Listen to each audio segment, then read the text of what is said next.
This news is brought to you by Bhushan Jewellers, Solan. Himachal पथ परिवहन निगम परिचालक वर्ग की वेतन विसंगतियों को लेकर पिछले लगभग 20 दिनों से चला आ रहा संघर्ष अब क्रमिक भूख हड़ताल की ओर बढ़ गया है। परिचालक क्लर्क के समान वेतनमान के लिए निगम प्रबंधन व प्रदेश सरकार से गेट मीटिंग के तहत 27 जून से धरना प्रदर्शन व काले बिल्ले लगाकर सेवाएं प्रदान कर रहे हैं, मगर 14 जुलाई की कैबिनेट में भी परिचालकों का मुद्दा हल न होने की सूरत में ये वर्ग अब उग्र प्रदर्शन के तहत रणनीति तैयार कर रहा है। शनिवार को अंतर्राज्यीय बस अड्डा नाहन में निगम परिचालकों ने जमकर नारेबाजी की। महासचिव नाहन परिचालक डिपो नवीन ठाकुर ने कहा कि परिचालक अब 22 जुलाई के बाद यदि सरकार मांग नहीं मानती है तो चक्का जाम व काम छोड़ो आंदोलन पर उतर आएंगे। मैं Naveen Thakur, general secretary state HRTC conductor union Nahan. जैसा कि आप सभी को मालूम है कि हम 27 तारीख को हमारी एक राज्य स्तरीय बैठक शिमला में हुई थी, जिसमें एक हमारे द्वारा निर्णय लिया गया था कि हम अपनी मांगों को मनवाने के लिए काले बिल्ले लगाकर अपनी सेवाएं देंगे और गेट मीटिंग्स करेंगे। 28 तारीख से लेकर 12 तारीख तक हमारे द्वारा गेट मीटिंग्स की गई। उन गेट मीटिंग के दौरान हमारे द्वारा परिवहन सेवाओं को भी बाधित नहीं होने दिया गया और हमारा जो रोष प्रकट था वो 12 तारीख तक जारी रहा। लेकिन उस दौरान भी सरकार के द्वारा ना ही प्रबंधन के द्वारा हमारी मांग को सुना गया। हमारी सिर्फ एक ही मांग है जिसे हम बड़ी प्रमुखता से लेकर चल रहे हैं, वो हमारी है क्लर्क के बराबर हमारे को जो स्केल दिया जाता था वो आगामी आने वाले समय में भी हमारे को दिया जाए। 12 तारीख तक जब सरकार के द्वारा हमारी नहीं सुनी गई तो हमारी एक और बैठक शिमला में हुई।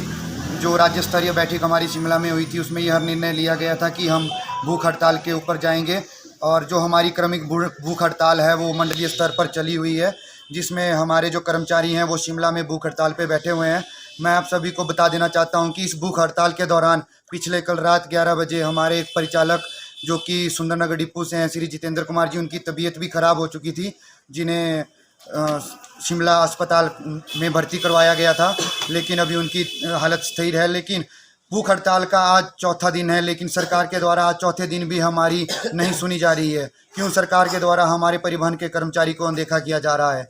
हमारा जो परिवहन का कर्मचारी है वो सिर्फ अपने हक की मांग कर रहा है।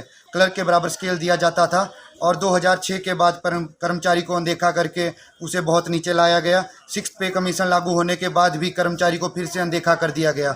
लेकिन अब कर्मचारी अपनी मांग को लेकर आवाज़ उठा रहा है, भूख हड़ताल पे बैठा हुआ है, लेकिन सरकार 4 दिन बीत जाने के बाद भी नहीं सुन रही है। अगर 22 तारीख तक सरकार के द्वारा हमारी नहीं सुनी जाती है तो 22 तारीख को हमारा जो कर्मचारी है वो चक्का जाम या काम छोड़ो आंदोलन पर भी जा सकता है। जो भी आगामी रणनीति होगी वो 22 तारीख को ही बनेगी। हमारे द्वारा गेट मीटिंग्स भी की गई, प्रदर्शन भी किया गया, भूख हड़ताल पे भी बैठे हुए हैं, लेकिन सरकार अभी तक हमारी नहीं सुन रही है।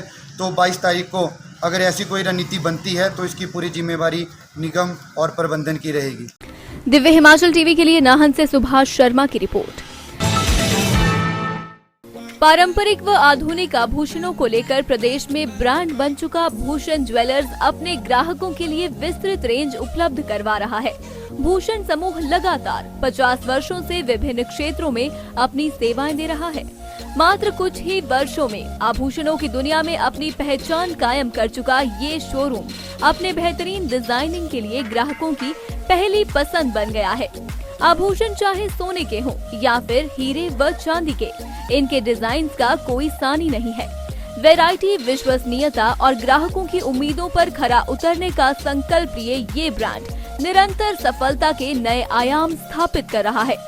भूषण ज्वेलर्स के एमडी विनय गुप्ता का कहना है कि न्यू वैरायटी, न्यूनतम मेकिंग चार्जेस, ढेरों उपहार व शोरूम में अपनेपन का एहसास हमें अन्य ब्रांड से जुदा करता है। इसी वजह से आज हम ग्राहकों के दिलों पर राज कर रहे हैं। तो अगर आप भी आभूषण खरीदना चाहते हैं तो चले आइए आज ही भूषण ज्वेलर्स, सोलन।